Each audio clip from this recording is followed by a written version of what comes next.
infection.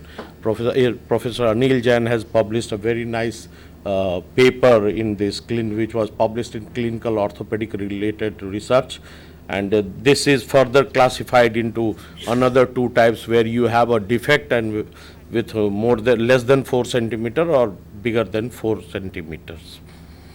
So what we did, if you see what in Nepal is that the patient, they don't have these insurance coverage, and most of the time they seek one surgery to be the answer of their problem.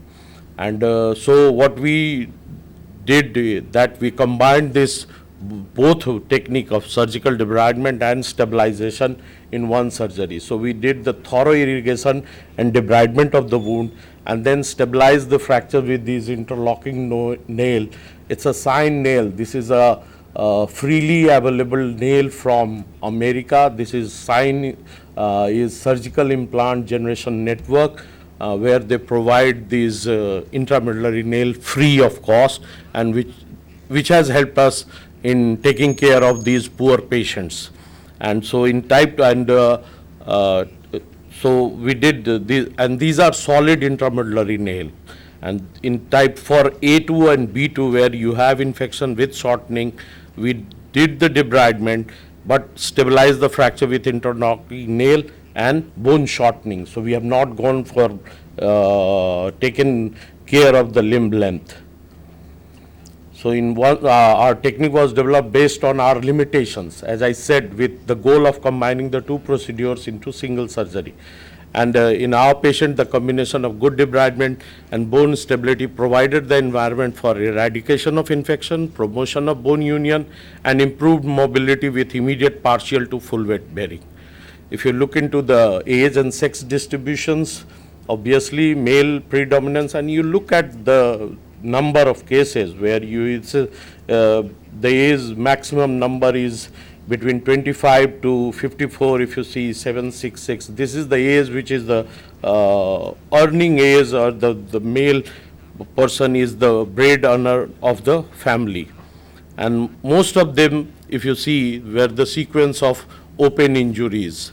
So open injuries, if not treated properly, we all know it gets infected. So the primary, some of them had these plaster traction, external fixation, and 5 of them had internal fixations. Outcome measures were taken care by looking at the wound healing, control of infection, obviously the x-rays to look for the healing, and time of the union, range of motion, pain assessment, and complications. So if you see in our results, we got union in 21, but we had persistence infection in 3 cases. There was a recurrence infection in 2 cases. There were implant failures, nail and screw breakage and loosening. And we had to do again debridement or some additional procedures in 15 cases.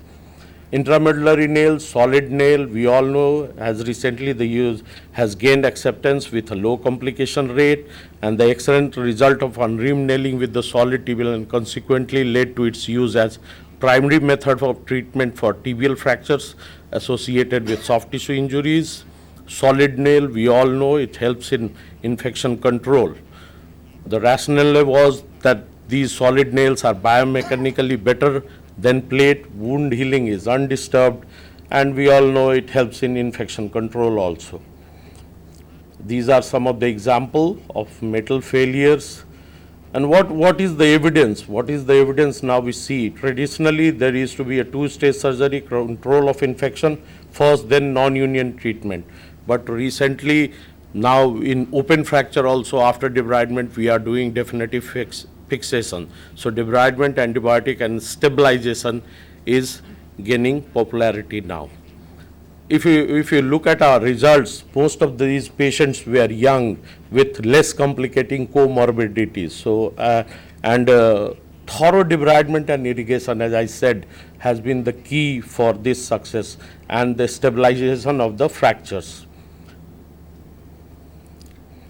And we all know, like our previous speaker has talked about Lizaroff, he has proved that compression can be used to stop infection instead of antibiotics. These are some of the examples. And this one case I want to share with you. This was a simple type 1 open injuries with a big butterfly fragment. He was operated intramedullary nail, got infection. He had an X-fix. Then that also got infection. The surgeon removed the nail, removed the butterfly fragment. Then he was given this fibular graft, and things disappeared. And he had this discharging sinus. So he was on verge of ready to get his limb amputated. So without any hope, we thought that, okay, let's put the intramedullary nail, did the shortening. You can see the local screws at the distal end. The bone was so osteoporotic that it went just like that. But to our utmost surprise, it healed. And you can see the amount of scar. And this patient was totally not ready because he was afraid of X-fix, that he was thinking that X-fix can not cure his bone problem. These are some of the examples. So infected non-union. So to conclude, the majority of the non-union has a favorable biology. Hypertrophic non-union lacks mechanical stability only. In general, we only need to improve the mechanics with a plate or a solid nail or X-fix. In vascularized non-union, there is no need for a bone graft, exceptions when you have bone defects. Orthobiologicals, these are lacking evidence. In case of disturbed biology and infection, the mechanical stability is even more important. Thank you very much. Thank you, sir. So the next speaker is Dr. H.R. respected Dr. H.R. Jhunjhunwala, and he is going to talk on congenital pseudoarthrosis of the tibia. President-elect. Yes, sir. Dr. Jhunjhunwala, sir, please.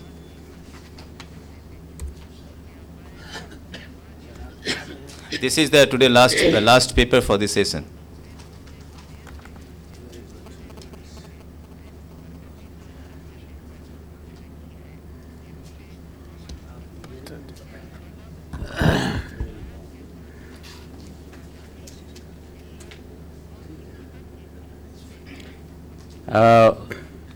Good afternoon. This is last paper of this session, and after that we are going for GBM. No. One more session after this. Okay. After that, GBM. Okay. Congenital pseudoarthrosis of tibia I am going to talk about. Congenital pseudoarthrosis of tibia remains one of the least understood and most complex and most difficult to treat orthopedic problem. There is a failure of normal bone formation in the distal half of the tibia, resulting in segmental defect of bone, anterolateral angulation, and pathological fracture. Very rarely, pseudoarthrosis is present at birth. Most develop pathological fracture by 2 years. The etiology is the exact cause is not known. This disorder is not a single entity, but rather a syndrome of several different pathological conditions. Neurofibromatosis is one of the most common cause. Fibrous dysplasia, congenital ring formation, and hereditary. The pathology is the site of pseudoarthrosis usually surrounded by thickened periosteum and a heavy cuff of fibrous tissue. McLevany believed the presence of hamartomatous proliferated soft tissue interference with bone production and normal callus formation. It was also seen that the tightly adherent thickened band of fibrous tissue constricts the bone, decreases the blood supply, and causes osseous atrophy due to pressure. Another hypothesis has come out that it is aggressive osteolytic fibromatosis. Younger the child, more aggressive is the lesion. With growth, the aggressiveness of fibromatosis diminishes until puberty. There are different classifications. Anderson's classification of CPT is most common. It shows dysplastic type, cystic type, late type, clubfoot type, and angulation pseudoarthrosis. Some people follow the Boyd's classification, in which 6 types have been described. The dysplastic type, the diameter of the tibia is narrowed, sclerosis present, partial or complete obliteration of medullary cavity, hourglass constriction, tibia is bowed anteriorly, rarely fracture is present at birth, spontaneous fracture when child walks, and goes into pseudoarthrosis. The type is notoriously prone to non-union and refracture. Neurofibromatosis is always present. In cystic type, no significant narrowing of the diameter of the tibia. Cyst-like lesion in affected segment. Tissue resembles fibrous dysplasia. Slight but definite anterior angulation of tibia gradually develops. Late type, leg appears to be normal in early life. Affected leg may be shorter. After minimal trauma, a stress fracture which consequently develops into pseudoarthrosis. They develop a progressive anterior bowing between the age of 4 and 12 following stress fracture and pseudoarthrosis. In clubfoot type, there is always associated with clubfoot. Angulated pseudoarthrosis is due to the corrective osteotomy of the anterior bowing of the tibia which goes into pseudoarthrosis. Clinical features are anterolateral or anterior bowing. Bowing increases and develops fracture and pseudoarthrosis. Rarely at birth fracture tibia is seen, which is secondary to cystic lesion. Very rarely fibula may be affected. Watch for stigmata of neurofibromatosis. Isolated congenital pseudoarthrosis of fibula is rare. Radiological features are most important, which shows cyst formation, sclerosis at the end of the bone, fracture bone, ground glass appearance, angulation, hourglass thinning, loss of medullary cavity, fracture through dysplastic site, and established pseudoarthrosis. Treatment of CPT is one of the most challenging problems. Surgery is the only way to obtain union. There are large number of operations described in literature associated with high rate of failures and complications. Currently, the following procedures are popular. One is Elizaro method, secondly is vascularized fibular graft. The recommended age when surgery is to be done is between 2 and 4. Technically, the whole hamartomatous and fibrous tissue must be excised. The bone defect can be treated with end-to-end compression and lengthening at a higher level, or the defect can be filled with bone transportation. The fibrous tissue and sclerotic bone should be resected till the bony ends bleed with open medullary canal, which is a Paprika's sign. You can see if you take a vertical incision, it becomes end-to-end compression becomes difficult, and therefore you should have a Z type of incision where when you do excision it is better. So this portion of the bone is excised, which is a hamartomatous tissue, and a gap is created, and then a proximal corticotomy. You can do this end-to-end compression and a proximal corticotomy, which is lengthened and a new regenerate formation, so that you can get a normal length of the bone.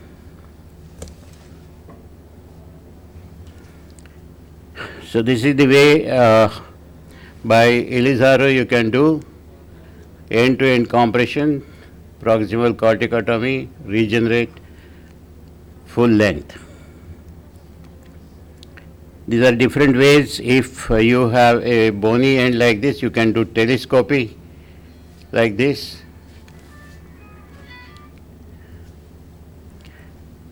This is a girl with 5.5 centimeter shortening with angulation, pseudoarthrosis, and which was excised completely, and a Elizaro was put on her. A proximal corticotomy was done. This is end-to-end compression. So after corticotomy, after 30 days, you can get this regenerate formation. The patient could walk, and she had good knee movements. And this is the final result with equalization of the limb and no pseudoarthrosis. This is the final result after, it takes long time, 330 days, that is about 11 months. And in Elizaro treatment with good bone formation. Another case with angulation, This patient was operated many times before with plate broken. And you can see here, this is the hematomatous. Whole fibrous tissue was excised, end-to-end compression, and with Elizarov. This is the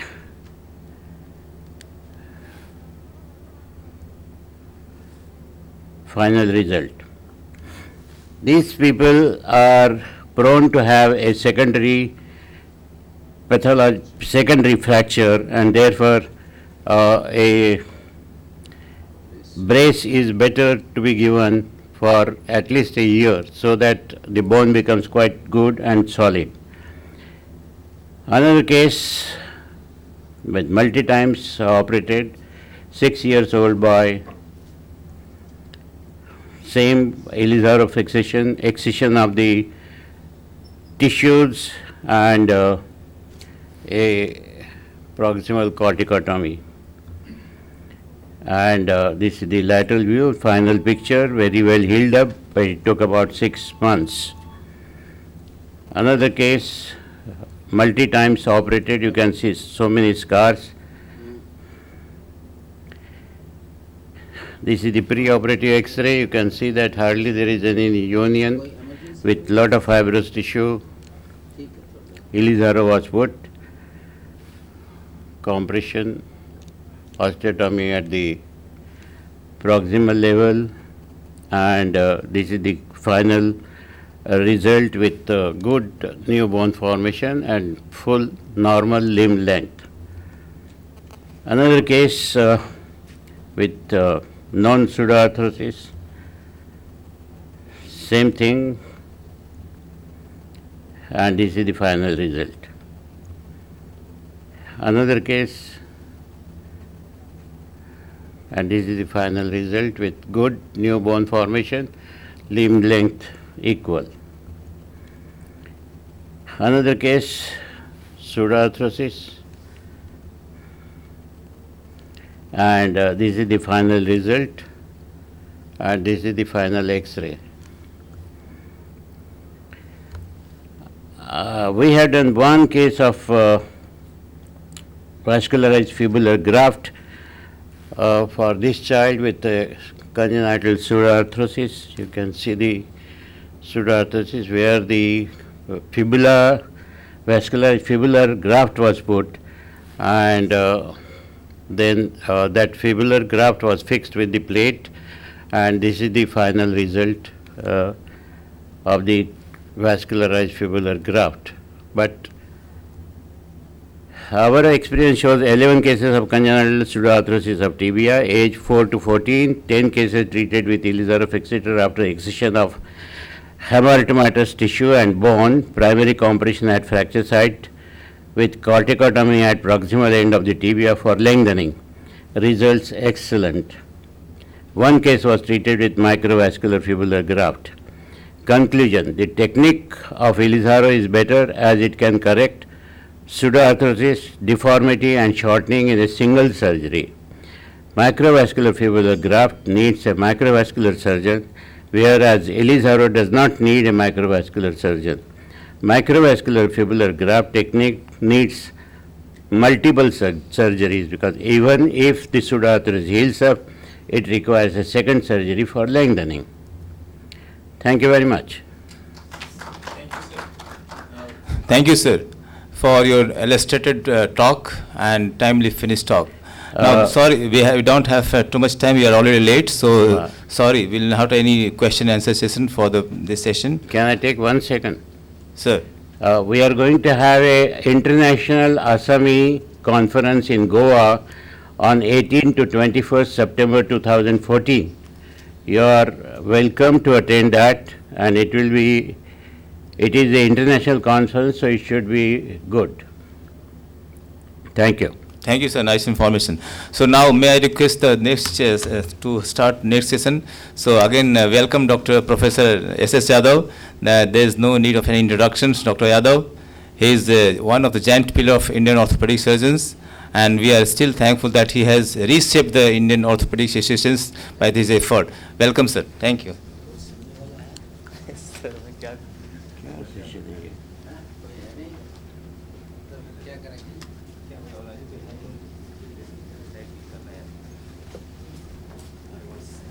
ये 3:20 तक चला है 3:05 से 18 HR तो यही तो 18 only the chairman and बोलने वाले भी नहीं हैं भाई हैं आगे आ जाइए please come in front who is the next one 4 paper हैं इसके अंदर ओएन आगे आएंगे 1 मिनट दिखाना there are 4 people who are supposed to talk in this session क्यों भाई you are Dr. John T. John that's right Dr. Kharbanda is not here no what should we do should we hold the session or not hold the session We'll finish up with whoever is present. आपने तो खाना भी नहीं खाया अभी हुजूर मैंने तो खाना खाया नहीं, आप- वो- आप खाना खाया तो डॉक्टर तो बैठ जाइए फिर सुनिए जॉन साहब को जॉन साहब सुनाइए हाँ आइए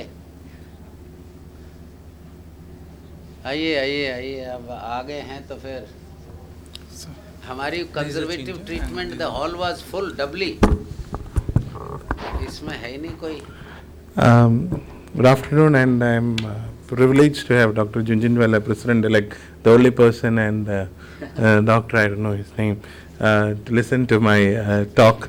And I had 10 minutes. I think 10 it minutes. was a very hot welcome from the chairperson. Not a warm welcome, it was a hot welcome, I feel. And greetings from Kerala. I work in this Louth Hospital. It's just an introduction. It's a 1,000-bedded hospital, and I'll be talking about identifying the pitfalls in total knee replacement. So if you adhere to the basic principles, you don't have to think about the pitfalls. So the basic principles is restore the mechanical alignment, restore the joint line, to balance the ligaments and to maintain the normal Q angle. The most important factor is accurate alignment is the most critical factor. So I'll divide the topic into preoperative factors, intraoperative factors, and postoperative factors. So the most important thing I feel is a pitfall is the wrong patient selection. You should know which patient to operate and which patient not to operate, and you should know the indications and contraindications. So another thing is evaluation that it's standing. You have to take the X-rays not only of the hip. Or not only of the knee, but also of the hip and the ankle. You should take the lateral view to assess the patella and to know about the posterior osteophyte, and you should take corrected views for severe deformities. This patient came to me last week. He was advised with severe pain, not able to walk. So advised by total knee by some other surgeon. When I took the X-ray, she had a protrusion. So the problem was somewhere else. So always take a good history, do a good clinical examination, and do a good local examination. And I think you have to counsel that a well-placed total knee will never feel or function like a normal knee, and the patient should understand it before you do the surgery. And you should protect your knee. Don't go for funny things. All the constraints you have to teach them before going for the surgery. So the next thing is that you should tell them about not only about the things you have to restrict, but also about the pain, how to control. You should not say that it's not a pain-free operation. There are methods to control the pain, and you should follow that. I think the most important thing is infection. That's the most important pitfall you can have. So there are very important things you should check, like urine, CRP, the dental checkup, and for the respiratory infections. So if any of these infections are there, control it before you jump in for your knees, so that the major thing of infection will be avoided.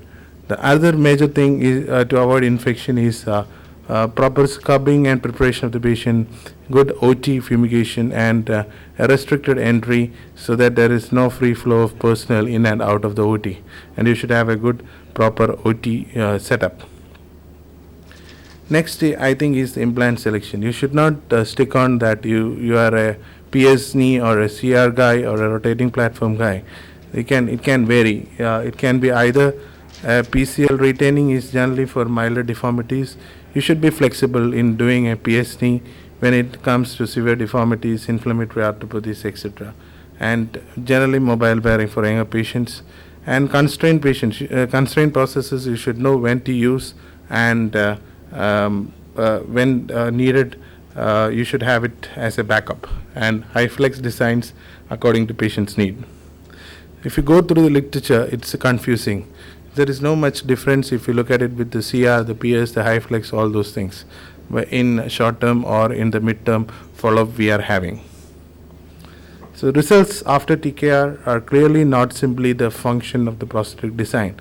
So you are the best person to decide on which implant that particular patient require, and it should be cost benefit, and you should have a backup, and you should know when to keep the backup also.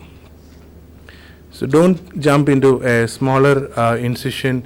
If you are not confident, go for a bigger incision depending upon the deformities. Otherwise, you can land up with patellar tendon rupture, MCL avulsion, because of difficulty in palpating the bony landmarks, and because of wrong cuts. So this kind of MCL avulsion can happen. You have to identify it and fix it. Then inadequate exposure can lead to all these kind of complications. So you have to go in a proper way. So art of balancing a knee is like learning a ballet dancing. You should know how to do it, and you should go in a serial way. Like you are going for a varus, you should follow that particular order, and for a valgus, you have to go for the valgus particular order. For the flexion contractures, you have to really remove the osteophytes. The posterior capsule should be released, the gastrocnemius if needed, and if needed, an extra cut. And for extension contracture, you might require sometimes, if the really extension contracture, you have to go in for a tibial tubercular osteotomy, sometimes a cotton snip or a plastic. It's rarely required. Then coming to wrong bone cuts and inadequate ligament release, you should know that it can lead to femoral shaft fractures. Then if you have a lateral entry hole, you can have a valgus cut. Then if your entry point is oversized, you can have toggling of the road, lead to inadequate cuts, and distal femoral cut can vary if you don't use it properly. Then coming to the tibial cut, you should identify properly, not the second toe, and the midpoint of the ankle is not the midpoint really, it's a little medial to the midpoint is the anatomical axis. So you should know that, and you should palpate the shin and the tibial tuberosity, identify it, and then go for the tibial cut. Then about the anterior and the chamfer cut, you should really go in, see the 3-degree external rotation, see the axes, and then go in. And for valgus knee with lateral posterior condyle restriction, you might require more external rotation. And you should be able to prevent notching. You should check it. Don't jump into the speed. Then you should check with the spacers, see the tightening of the ligament, see the ligament whether it is balanced or not. If you have a problem like tight inflection and extension, the problem might be a flexion deformity and it may not bend. So you have to cut more tibia. And if you have asymmetric trap, that is a good extension and loose flexion, either you have taken too much posterior cut and you might have an unstable inflection. The solution is to increase the size of the femur or fill up the posterior gap, either build up with cement or metal augments. So if you have an asymmetric cap due to extension tight or flexion good, then the reason may be the distal femur cut may be inadequate. You might have a tight posterior capsule which you have to release, or it may be due to a flexion deformity. The solution is to release the posterior capsule or take a more posterior distal femur. Then asymmetric cap due to extension good, flexion tight. The most common is if you have a PCL retained knee, you have to reassess the PCL, or you go for a PS knee. Or if there is no posterior slope, then you can increase the posterior slope, or you can go in for a posterior slope cut tibia. If you have an asymmetric gap due to extension loose and flexion good, the solution is you have to come down on the femur size, go for a distal femur augmentation or a thicker poly. Always you have to do the triad reduction, see how it is, what is the position of your implants, or how lax it is. Do the whole power test whether it is lax in flexion, extension, and mid flexion. So coming to the bone management, so you have to always go in for a standard bone cut. Though if you have a bone defect, you don't think that you should cut it and try to build up with either with a bone cement or an augment. So if you have got such a big deformity, don't cut it, then you will land up in a loose knee. So you have to cut less according to standard cuts and build up. So, and you have to have a stem or a constraint process, depends. So if you have a less than 5 mm, then you can go in for a cement 5 to 10 mm graft, or more than 10 with a wedge and a stem. Next one is a tibial prepositioning. You can have, like a femoral can have little overhang on the laterally but never medially. So you should generally feel the tibia entirely, go into the posterolateral corner, keep the tibial plate there, and you should mark the external rotation beforehand, see the position of it, and put the tibial implant. And always clear it with a good pulse lavage, drill holes on the sclerotic area, and it should be clearly, the bone should be dry, and you should not put whole lot of cement. The cement should be adequately put and adequately spaced, and the cement should not come in the implant interface and in the poly interface. So, and you should have an ideal cement thickness around 2 millimeter. To do patellar resurfacing or not, most of the surgeons in India are not doing it, but you can have it better if you preoperatively you feel the patellar femoral problem was the main problem, then you might go in for a resurfacing of the patella. Patellar tracking, there is no thumb rule to lateralize or not lateralize.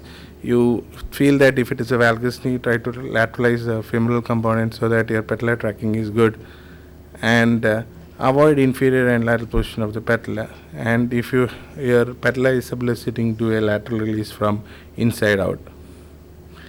If you are doing patellar resurfacing, you have to have it cut correctly and place the component laterally, not in the middle. So the last thing, when you come, the second last thing is the closure thing. So you should close the patella in 30 degree of flexion and rest of your tissues in 90 degree flexion, so that you get a good range of motion post-operatively. And as you know, whether he is on epidural or on low molecular weight heparin, all those things depends upon you and your mobilization. And you should have a good physio and rehabilitation backup, and you should teach them a regular follow-up in the OPD. Thank you.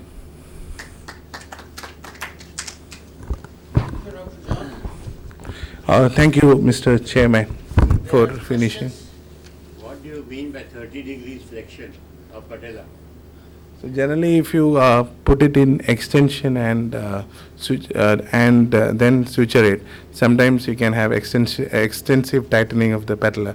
So generally we keep a 30 degree flexion. Either you keep a Suturing is done in 30 degrees flexion. of the patella. Yeah. Yeah. You said, Dr. John, that right selection of the cases. If Yeah. there is improper selection of the cases, then complication. Yeah, that's the most important thing. You mean to say you have selected your cases right? I suppose so. What has been the complications in your cases? The complication, I am telling it's a sort of pitfalls. The complication, Pitfalls? yeah. So the complication depends upon if it's not a properly motivated patient. If your bone stock has, He is a very properly motivated patient. yeah, And he agrees to what you say, and he wants to surrender you for his TKR. yeah. What has been the, I won't call it complications, but what has been the odd results in your cases? The odd results I have given in many cases. One most important thing in infection. The second thing, you can have a periprosthetic fracture, or you can have an intraoperative rupture of the ligaments if it's very tight. So those are the things, Then you said that scrubbing, how long do you scrub for TKR? What is your message to the audience? No, there are centers when we go outside, because most of the people are going outside for training. So especially if you go to the Europe, they generally don't scrub like what we do normally here. They just do the sterilium and just clean it and then go on to do a TKR. I don't think that's a proper thing. You have to, because the climate. It's not they are wrong. I think Mr. Chairperson is a very aggressive fellow, and it depends upon the climate and the area where you practice. So if you are in Delhi and if you are in Kerala, your scrubbing may be different. So you are coming from a hot area, and if you are in a snow area, you may not require have the microbe setting in, and you can go in. But generally we go in for a proper soap scrubbing beforehand. In rheumatoid cases, you have gross osteoporosis. Yeah. How do you take that? Do you think that I generally, your way, or you don't care for it? I generally treat the osteoporosis before going in for hepatotomy. You really treat it? Yep. In invalid patients who had flexion of the knee, which you said you will release and make your cuts accordingly. No, I didn't say it is for the particularly that flexion deformity, or with the invalid patient I am going for the release. You particularly asked me for the rheumatoids, right, and an osteoporotic. The answer for it that I treat the osteoporosis with teriparatide or zoledronic acid, build up the bone stock. I don't jump in immediately. I wait for maybe 6 months or 1 year, get a good physiotherapist, get a rehabilitation of the muscles, and if I feel the bone stock is good, then I will go. That's the answer for your question. That much, 6 months. Yeah. If there is a rheumatoid arthritis and severe deformity and all, Yeah. patient is not going to walk. So whatever drugs you are going to give, you will The chances we have prevent the it's further we have osteoporosis, but not. the you can condition of the treat it. It is better to operate earlier and then treat the osteoporosis. Yeah, we can- Patient will be that- walking that's- about and the osteoporosis. Yeah, walking itself is good, but not generally. If you got a very severe non-walking patient with the multiple deformities all over the body, I don't think it's worth of operating her. If you got really bad, then going in jumping, he'll have multiple problems. He will end up Some of later the on. ladies have got gross osteoporosis, senile, not rheumatoid. Let Yeah. us change this thing. Senile my question is that I have been asking this question to most of the people, in the hip as well as in the knee. What is the role of osteoporosis? Do you take it as a definite impediment, or you don't care for it? We all care for it, because if you are going for a severely osteoporotic knee for a knee replacement, so you have to be very careful. Even if your assistant is enthusiastic, you can have a fracture there.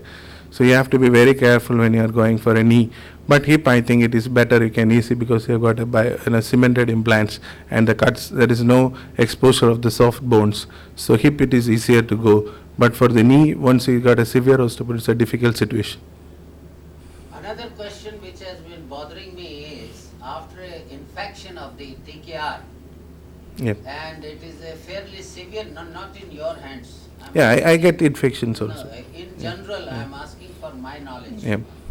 Suppose it's a badly infected knee, and you have to do something, you think that it will not be taken care of by antibiotics or all possible measures, including good diet and so on, building the patient and all.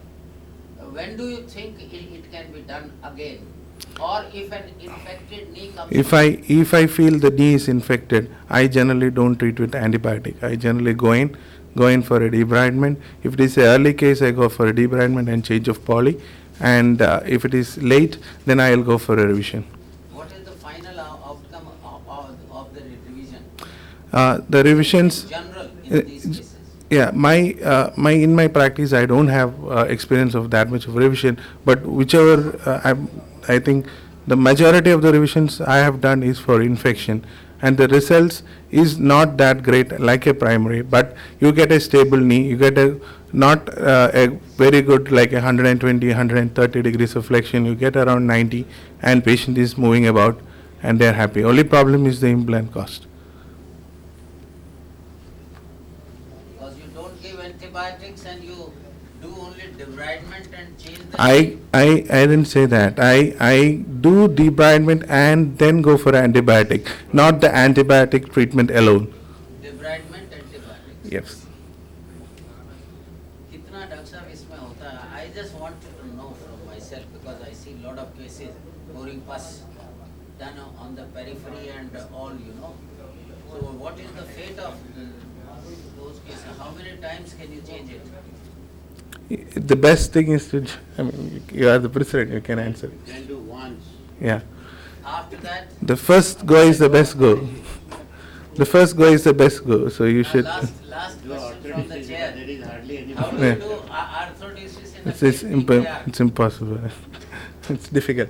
I don't know, I have no I'm experience. sorry, I have to ask these questions because I see these people roaming from pillar to post. So you should, Yeah, yeah, yeah. Right. that's the problem is that you have to identify the infection and treat it immediately aggressively, not with antibiotic, with surgery and then with antibiotic, not with antibiotic alone. So you have to have a proper education of the orthopedic surgeons how to manage an infection. Right? Well, Thank you. Thank you very much, Dr. John. Please Thank don't you. mind, Yeah. because, these Thank were you, the Mr. Chairman. Questions in my mind, so Yeah. I wanted to clear it in by the masters. Because I usually don't do this surgery. But I see these people going about, so that is why I asked that since they have asked me to chair it, so I thought I'll. Yeah. Thank you very Thank you. much Thank for you, that. Mr. Chairman. And Thank I'm you. not very aggressive. Thing like, Yeah, nice meeting. thank you. Thank you, sir. Thank you. अब तो general body है चले? अभी तो general body है हाँ we can go for general body 4 o'clock